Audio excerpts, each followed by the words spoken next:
Yo, what is going on YouTube? My name is Dalen, and today we have TierZoo, the Mollusk, or Mollusk tier list, however you pronounce that. Nick is Mollusk. But we're gonna watch this and see what factions are, what animals are part of the Mollusk tier list. You know, what, I see octopus, what is this again? This reminds me of something. Cthulhu? What's this? Clam, snail. I wonder what else is gonna be in this tier list. I'm not familiar with the mollusk. Not really, but we're gonna check it out though. Alright. It's been a minute since TierZoo dropped a video, right? When was the last time he dropped? Oh yeah, the dire wolves. Dire wolves. When they're still doing those experiments, you know. Let me see, I'm recording. Right. You know, making new creatures, reviving old ones. Alright. Mollusks are one of the most diverse factions in the entire game. Indeed, much more diverse than I think most players realize. They are extremely popular both among casual and competitive players, with some builds demanding incredible levels of skill pop the entire game. I didn't know that. Indeed, much more diverse than I think most players realize. They are extremely I didn't popular know both snails among could do casual this. and Is that a competitive snail? players, I with don't some know builds what it is. demanding incredible levels of skill to pilot, while yeah, others are plankton. practically AFK. And with so many different potential mollusk builds to choose from, it can be difficult to know So which what's build to considered a mollusk? What's considered, like, how do you know what's like what's what, you know? actually competitively viable in the current meta. So today we're going to go through the mollusk tier list. While I attempt to cover as many of the popular well-known builds as I can, mollusks are an extremely broad category, second only to arthropods in terms of number of individual members. So inevitably, some are getting left out of this video for the sake of time. Still, by highlighting standout builds in both the high and low tiers, I'm assuming they're like squishy type of sea creatures. Maybe not only sea creatures, I don't know. Understanding of where the mollusk faction fits into the current Oh meta. yeah, that was I think that was what was on the thumbnail, right? The cuttlefish, the one that was next to the octopus. Fill in the gaps for yourself. But before we dive into the tier list, what is a mollusk? And what are the common attributes? Mollusks are a huge group, encompassing all gastropods, all bivalves, and all cephalopods. While every group has its outliers, most factions at least have some consistency in their base stats. Birds tend to have pretty high mobility, mammals tend to have high intelligence, arthropods high defense, and so on. With mollusks, though, it's pretty hard to pin down any obvious through line. Pick any one stat and you can probably find a mollusk both at the top and bottom of the charts. But one thing you will not find is a mollusk with basic middle-of-the-road stats. While the numbers and combinations will vary greatly between builds, one thing I've noticed is that just about every mollusk has something extreme about it, with at least one stat being either incredibly high or abysmal. Damn! But anyway, they doing that to the just bald how hard eagle? it is to Why was the bald eagle even that close to the octopus though? generalize them, we may as well Thought that just was dive free straight into food? the tier list. And nigga fucked around and Bottom found of out. F tier, we have the common slug. Now, while this build may look like it has Yeah, what do you at say? the bottom of F tier, we may as well just dive straight into the tier list. At the bottom of F tier, we have the common slug. Now, while this build may look like it has all the downsides of the snail without... Oh, okay, I see. Wait. What? Is this a slug? What? They have shells? I know that. any of the benefits of the snail's protective shell, yeah, it's pretty much exactly what it looks like. The garden slug genuinely has some of the worst stats in the entire game, with even its best stat being fairly mid. Its only defensive ability is its slime, which does help ward off attacks from insects. It's a double-edged sword though, as their slime also leaves a trail, making slugs one of the easiest builds in the game to track down. Now, I will admit, there are some advantages to not having a shell, the main one being that slugs... So Venus flytraps are interesting. Those are interesting creatures. I wonder how they were created and stuff. Much more easily. However, since they need to come out to feed anyway, this doesn't really help them avoid predation all that well. So with all these negatives and pretty much nothing else going for them, the snail without a shell is going in F tier. Makes sense. Next in F tier we have the common clam, a build that exemplifies the extreme stat lines I was talking about to a T. With no eyes, terrible movement abilities, and no attacking moves, and no brain, The clam has to rely on only 2 stats, both of which are quite high. The first is their stealth, on account of the clam's surprisingly decent burrowing ability. By wedging themselves into the seabed, they can stay out of sight from most potential threats. But if an enemy manages to find them in spite of this, the clam has some of the heaviest armor of any mollusk, being able to deflect some pretty substantial damage. But with no ability to counterattack or escape, eventually a persistent attacker will deal enough damage. Wait, can a mantis shrimp bust through that? I'm assuming it can. Spell game over. Well, okay, technically clams can move, but I mean, come on. In the current meta, this just isn't enough. What's worse is that even though clams can burrow down to hide, in order to survive, they need to filter feed, and to do that, they must poke their most vulnerable weak point above the surface of the seabed, giving away their hiding spot and opening themselves up to a devastating critical hit. At the top of F tier, we have the common snail. The garden snail has most of the same weaknesses as the previous 2 entries on the tier list, but slightly less severe. Snails are every bit as slow and non-threatening as slugs, but they do at least have a shell to help block attacks. They can even use their shell to shield bash attackers in a pinch, though this doesn't do much damage. However, similar to the clam, because of how slow their movement speed is... Oh, I forgot this question. Is it true that you can't pee on snails? Like, it burns your penis or something? Or your genitals? Is that true? I feel like I've heard that before. Let me know in the comments. Eventually, an aggressive maybe that's a cartoon punch thing. Through their defenses. So they're not the worst of the worst. Where did I learn that from? It was definitely from a cartoon, y'all. Where like somebody peed on the snail and then it burned them somehow. I don't know how that worked. Alright. But compared to let me know in the comments if that's true. Powerful abilities we'll see higher up on the tier list, the basic snail build just isn't gonna cut it. Scallop! At the bottom of D tier, we have the scallop. The scallop is essentially a more decked out version of the clam. Though it has a lower base defense stat than the clam, its weaknesses are also much less pronounced. Instead of being completely immobile, scallops, oddly enough, have the jet propulsion ability, something usually only found in cephalopods and box jellies. Though it has a high cooldown, this ability gives them an escape option if they're ever under direct attack, something every other build on this list so far desperately I'm not gonna lie, I don't... Of course, being able to... Yeah, it's crazy to see these people actually move. These creatures actually move. That's crazy. I've never actually seen a clam just move. That's interesting. Box jellies. Though it has a high cooldown, this ability gives them an escape option if they're ever under direct attack, something every other build on this list so far desperately needs. Of course, being able to flee from battle wouldn't do them much good if they couldn't see attacks. It's crazy. But thankfully, scallops also spec into primitive eyes, enabling them to they have eyes and reposition themselves accordingly. In theory, anyway. One of the issues with simple eyes is that even the most basic stealth techniques are primitive eyes, enabling them to detect predators and reposition themselves accordingly. In theory, anyway. One of the issues with simple eyes is that even the most basic stealth techniques, such as, for example, moving very slowly, can get past their danger sense, resulting in scallops getting regularly bodied by starfish. So, while they're definitely a bit more versatile than some mollusks, I can't give them too much credit. Makes sense. Next, in D tier, we're gonna have the first of the cephalopods on our tier list, the chambered nautilus. The nautilus is a slow-moving, armored scavenger build that sustains itself mostly on detritus and carrion that is sunk to the bottom of the sea. While being able to swim while rocking a tough shell is impressive, their terrible swim speed shows just how power-crept this ancient build has gotten. Their perception stat is also pretty mid, especially for a cephalopod, which on average have some of the best vision of any marine build. The Nautilus used to be a much more popular build until seals and sea lions were added to the game, as their high agility and armor-piercing bite gave them a crushing matchup versus the Nautilus. So, while it is impressive that the Nautilus has made it through some of the roughest balance patches in the game's history, the fact that they were driven to the depths by seals doesn't scream high tier to me. First in C tier we have the Geographic Cone. This marine snail build rocks pretty much all the same strengths and weaknesses as your average snail. I don't know too much about the sea. With one major exception.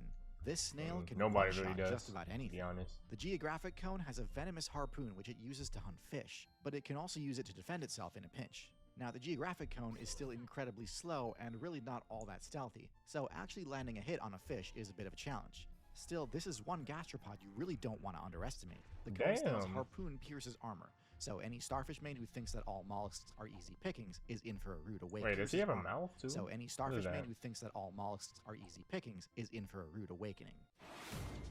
Next in C tier, we don't want to underestimate. The cone snail's harpoon pierces armor, so any starfish main who thinks that all mollusks are easy pickings is in for a rude awakening.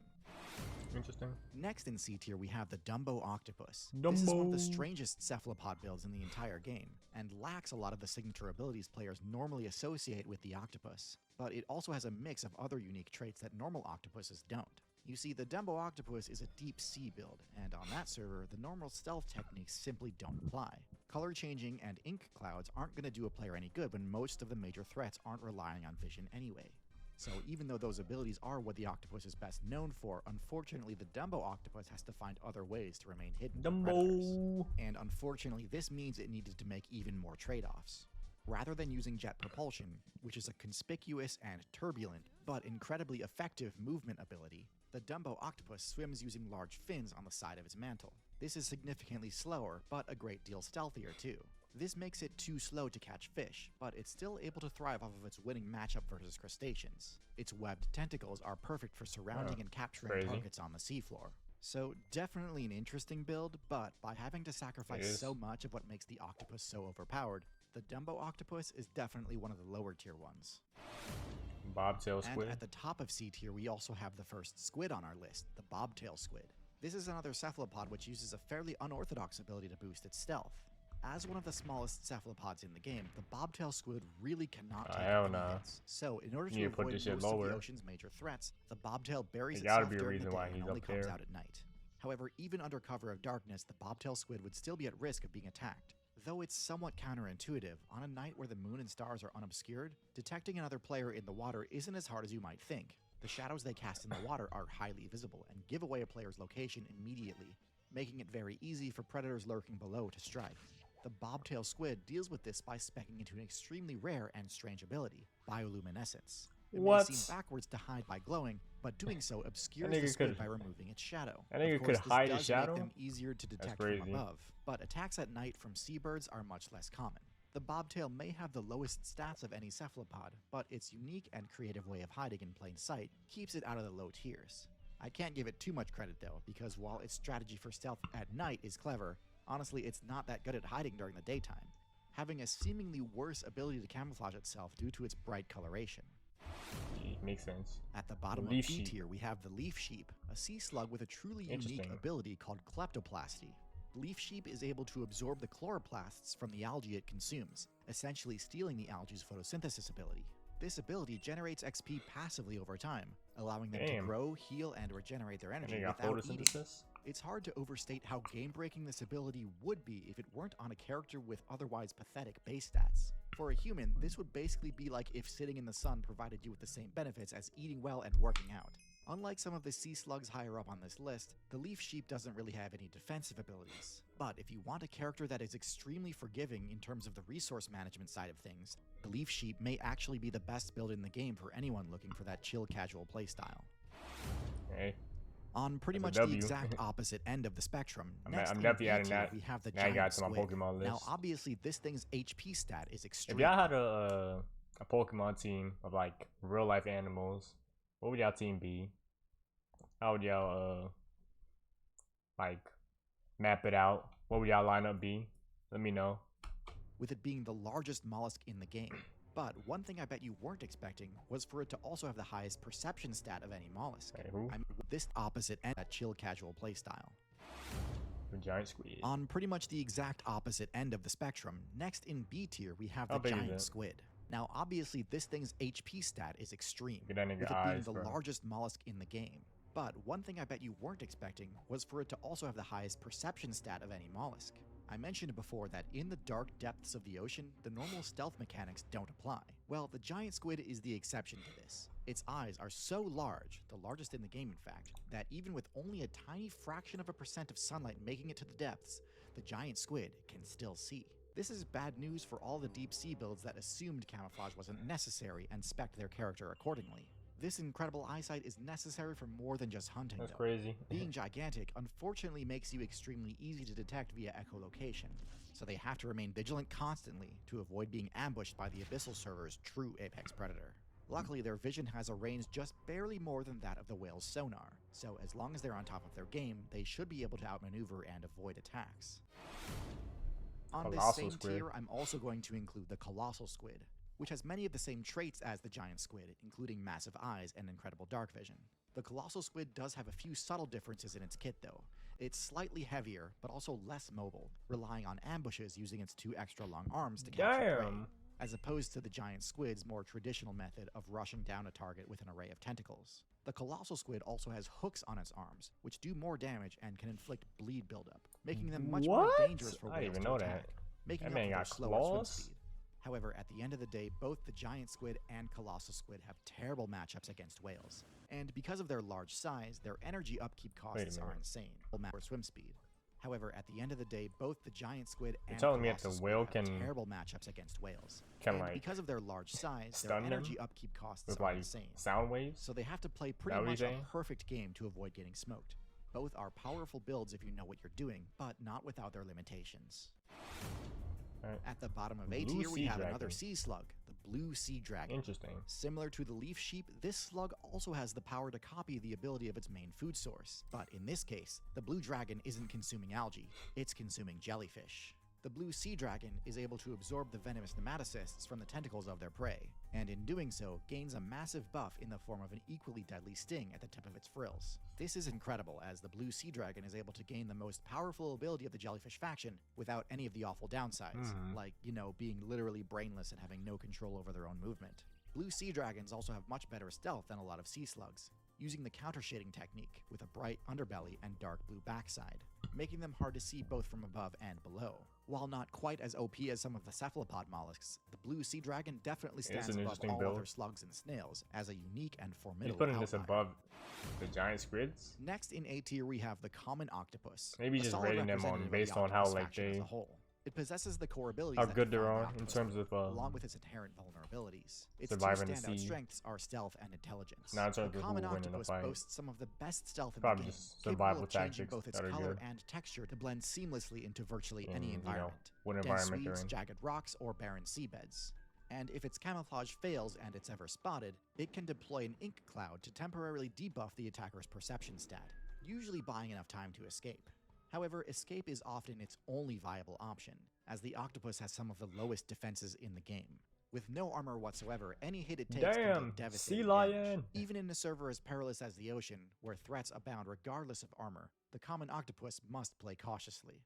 Bites from everyday fish can pose a serious risk, so despite its impressive abilities, it requires careful strategy to survive. Bro, it does not deserve to be applied in. One lesser known but important ability the octopus has is venom, which it delivers via a bite with its sharp beak. Finally, now's as good a time as any to say that although it's not a combat weakness, the octopus's biggest weakness is its low lifespan. Given that a lot of the octopus's best tricks need to be learned, either by observation or trial and error, the octopus's already powerful intelligence would be a lot more powerful if the devs allowed it to be refined over the course of a few decades, like dolphins, parrots, and humans get. This weakness is pervasive through the entire cephalopod faction, which is interesting because some of the other mollusks are pretty much the exact opposite. But yeah, this is why despite their many overpowered abilities, it's hard to give any cephalopods a top tier rank unless they're truly broken in even more ways than usual. Ranking slightly higher in A tier, the giant octopus adapts on the octopus archetype with one minor tweak, trading some stealth for greater strength. King Caliente, I hear it. The ability to change color and texture. TierZoo, you my guy, man. King Caliente. I almost forgot that was the soundtrack. And can deploy an ink cloud to escape threats. It's less adept at stealth than the common octopus due to its larger size, which makes it more noticeable when moving. However, this trade-off comes with significant advantages. Its above-average bulk gives it a wider margin of error in confrontations. Unlike the typically less brawny octopus builds, the giant octopus boasts impressive physical power, with arms capable of wrestling mid-sized sharks and a beak that deals substantial slicing damage, in addition to being venomous. Crazy. I literally didn't know that octopus had beaks. Octopuses do, enabling it to tackle problems and improvise solutions on the spot. Though it shares the same lack of armor as other octopuses, leaving it exposed to heavy damage, the giant octopus's enhanced strength and unique abilities more than offset its reduced stealth, marking it as a force to be reckoned with. Next in A tier we have the Humboldt squid, also known as the Red Devil. The Humboldt squid is the wolf of the ocean. It doesn't have the best stats in any one category. It's not the fastest, it's not the largest, and it's not the deadliest. However, it is well above average in all of those categories, and that, plus some impressive hunting tactics, makes it one of the most fearsome mollusks in the game. During the day, Humboldt squid mains hang out in the deep sea out of sight. But as it gets dark, the hunt begins, and the squid rise from the depths to attack.